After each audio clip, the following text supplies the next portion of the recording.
Why mobile home investing sucks. Really, it sucks. And in this video, I'm going to explain a couple of points why trailer home investing and mobile home investing sucks. Now, it doesn't suck as bad as having a job and working for the man, but if I was going to invest my time into mobile homes or first-time home buyer homes, I would spend my time on first-time home buyer homes versus mobile homes. Now, the very first reasons why mobile homes suck is that they don't go up in value, okay? Mobile homes don't go up in value. For example, if I buy a house and it's a home and I rent it out 5 years, 10 years, the value of my property is going to go up. But on a trailer, sitting at a trailer park, the value of that trailer is not going to go up, okay? And if it does, it's very, very, very, very small versus a traditional home, okay? Now, another reason, number two reasons why mobile home investing sucks as a real estate investor is that the amount of energy and time that it takes to get a mobile deal home is the same amount of time and energy to get a first home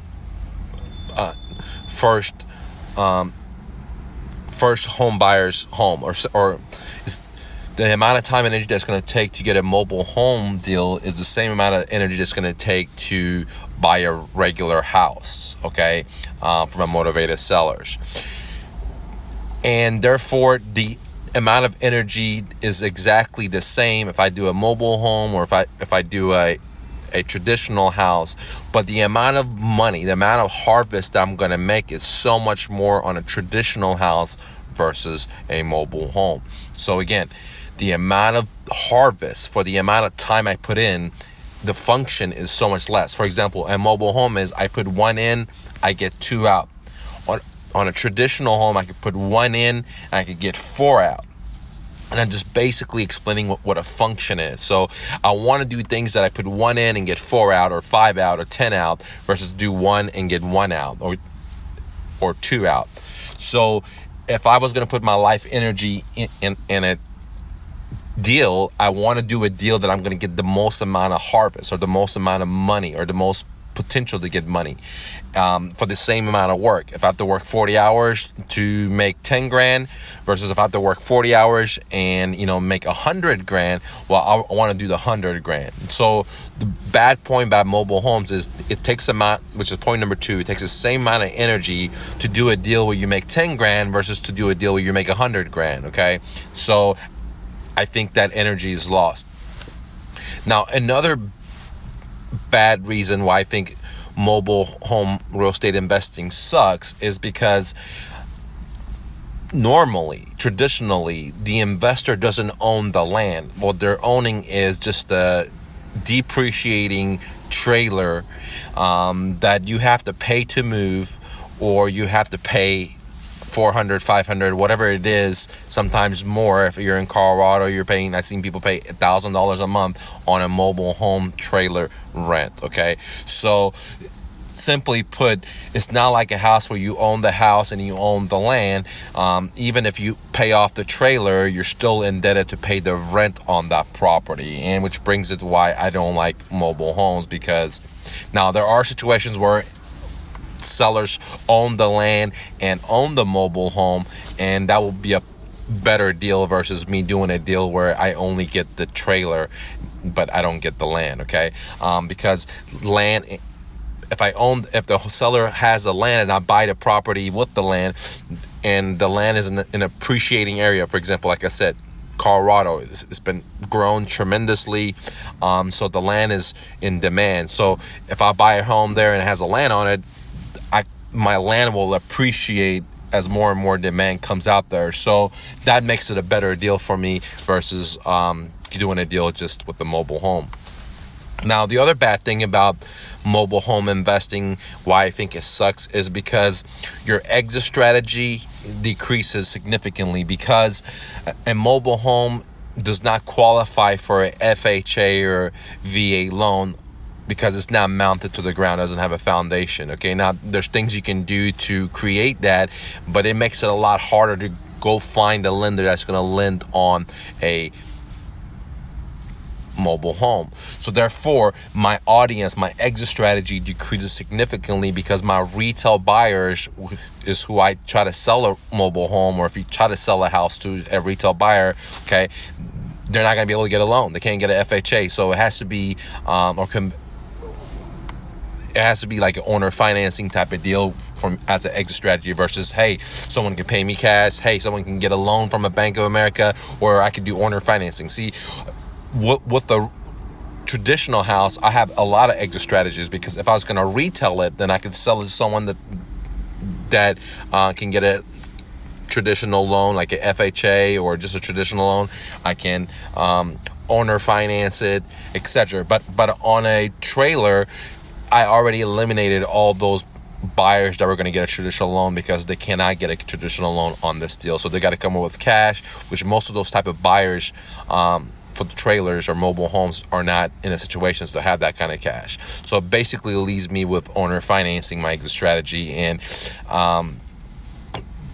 there's a lot of problems with that. Again, I don't own the home, the land, I should say, and the renter has to pay the land.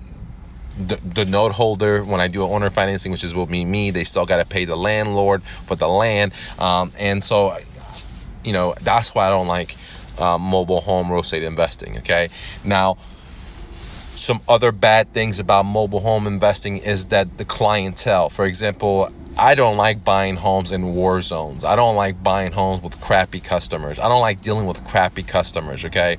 And one way to eliminate that is that I focus on, entry-level homes, traditional homes in nice parts of town. Well, most of the mobile trailers are not going to be in nice parts of town. There may be some, but very, very little. Usually they're not in nice parts of town. And the audience that I have are not going to be up to par. That, for example, in my rental homes, I had PhD professors in there. I had, Lockheed Martin workers. I had city workers. I had teachers. So I was getting a better audience of income that went to college, they have a lot of debt, and they have a serious job, and they're going to show up. Where in a mobile home or in a war zone, I'm not getting the same quality of the renters or buyers, and I don't like to deal with that type of audience. Because I've learned from being in business since high school, never had a job, I'm 40 years old, that is very important that I know who my audience is, who do I want my audience to be, and focus on that. I'm not just going to take anyone's money. That's why I won't do mobile home investing, because I don't want to deal with that kind of audience and the headaches that go with that. Where I can just rent out to a professor, or I can rent out to a teacher, or I can rent out to someone that has a good degree, good paying job, and they're making their payments, they're worrying about their credit score, etc. So simply put, one of the major reasons why I think mobile home investing sucks is because the audience is in a different mindset, FICO score set, and I don't want to deal with those types of customers, okay? Because it brings a lot of pain and suffering for me, for getting my money, doing the evictions, doing the foreclosures, and etc. Okay, but that's just me. For other people, that might be great for them, right? So I'm just telling you why it sucks, for my opinion, and putting it out there, because no one's going to do a video about why mobile home investing or trailer investing sucks. They talk about how great it is, like, hey, you can make a lot of cash flow, which is absolutely right. You can make cash flow from mobile homes, right? Or you can make quick wholesale, $5,000, $10,000, etc., right? Like I said, it sucks because the same amount of energy I can put into and do a deal where I buy a subject to a traditional home, get $400 or $500 a month positive cash flow, which is thousands of dollars a year, and then end of the 5 years, 7 years down the line, I could cash out the equity because the home has appreciated, because I bought homes in nice areas that were good school districts, there were high demands, and as years go by, more and more people want to move there, okay? So that said, that's why I don't like mobile home real estate investing. Okay, other things I don't like about it is that the park manager determines the comfort of this business for me. Okay, if I do mobile home investing, which I don't, I found cool managers, cool owners of the property, okay, of the park, because if they're assholes, if they're dicks, if they don't like investors, then if I buy this property, they're just going to give me pain and suffering, okay, to my tenants, which then is going to reflect to me. Okay, and another reasons why I don't like mobile home investing is because sometimes the renters, the neighbors around the area are rowdy and the renters don't like them, etc. Okay, now if you owner finance a trailer, then you're not going to have the renter problem. But if you're just going to just get massive cash cow from it and keep it, right, then you're going to have to deal with renters, right? And renters suck, dude, in that type of audience, right? In my opinion, okay, not financial advice, but I don't like, I already collect $2,000 rents versus $400 rents, $500 rents from a mobile trailer, okay? Now, other things that I don't like mobile home investing is that I'm not going to be able to do an Airbnb on it, maybe, but, I'm probably not. I'm not going to be able to, chop up the rooms and, do individual renting. So it takes a lot of the leverage out that options of exit strategy that I have with the traditional. Now, I'm not a debt investor, but a lot of investors are debt investors. What I mean is they're constantly trying to, use bank loans. They're trying to refinance. They're trying to cash out finance. They're trying to do all kinds of crazy stuff, right? Well, you can't do all that crazy stuff, and keep getting yourself indebted with a mobile home, because banks don't lend out. Where if you have a traditional home, then you keep getting indebted and getting indebted and keep indebting yourself and keep and keep doing all that stuff and sucking up your equity. And you can do all that stuff because banks do lend out on traditional homes. Now, that's not it doesn't suck for me in that aspect, because I don't deal with banks, and I don't try to, never do refinancing my homes or sucking out the equity. My goal is to have the homes clear and clear as fast as possible, and I don't go to banks. What I do is I have the seller become my bank. I have the seller be a private lender for me, and all I do is just step into their shoes and just take over their mortgages, guys. That's what I do. And I love to buy houses at 60 cents on a dollar. So I love to buy houses at a deep discount, or I love to find motivated sellers and just take over their homes. Now, I can do that with mobile homes, but again, I don't touch mobile homes.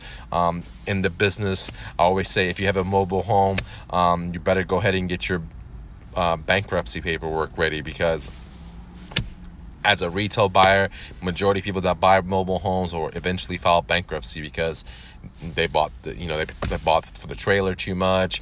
The lot is really expensive, and the quality of these trailers are not that great, and so on and so on. It takes a certain type of individual to be able to be living a mobile home lifestyle, okay? And the reason I know, I grew up with some people that live in mobile homes, and they like the mobile home life, but they grew up in the mobile home life. But if someone just came from a house, they went to a mobile home, it's going to be hard to keep those customers as rentals, okay? If you're doing owner financing, then that's fine. You got some money from it. But again, on a mobile home, you're not going to be able to get $20,000 cash up front, right? You may get $3,000 or $5,000, but then you may not got all your money out. And if the seller doesn't pay, and it's, the seller you sold the property to, owner financing, the buyer, I should say, now that you sold the property as owner financing, they don't pay, guess what? You got to go do the foreclosure, and they can tear it up. I mean, there's so much problems. And where, when I do a traditional deal, and let's say I owner finance it, and the seller was behind 2 or 3 months, and then I turn around and I owner finance it. Well, on a traditional home, I could get 10, 20 grand, 25 grand, depending on the price of the home, and where I could put big chunks of money in my pocket, and I could recover all the money I invested to buy the property immediately in a down payment, majority of the times, right? Where on a mobile home, maybe I put $5 grand into it in rehab holding, but I'm only getting $3,000 down, so I still got $2,000 locked up, or I got $5,000 locked up on the property. Depends on the deal, and I have to wait weeks and months to be able, or years to be able to get my money, all of it out. And if the seller or the buyer defaults, then I have to redo it, and I have more money into it, and it's just more of a pain and the pain and the pain. So as you guys can tell, I don't like mobile homes. Can you make money off mobile homes? Absolutely. They're great cash cows. They're a lot easier to get into, but just because it's easy doesn't mean I want to do it. Okay. If I have an option to put 40 hours in or 4 hours in, it doesn't matter. I want to do something that gives me the most profit. I don't want to do something that gives me just minimum pay. And I think mobile homes are just minimum pay for my experience and my window of life. But for other people, they're a great thing. So the thing is, like Too Short says, you got to get in where you fit in. For everyone is different, right? I like single residential homes. I like first time home buyer homes. That's my niche, first time home buyer homes, right? Other people like mobile homes. Other people like $1 million homes. So everyone has a different niche. Some people like to do fix and flips. I don't like to do that. I like to do buy and hold. Okay. So everyone, the window of life is different, and that's why I say you got to educate yourself and make your own decisions, and don't listen to me or anyone else, guys. Do me a favor, click the like button, share this message. Let's get the word out, and let me know what state you're in. Let me know if you've done any mobile home investings. Peace.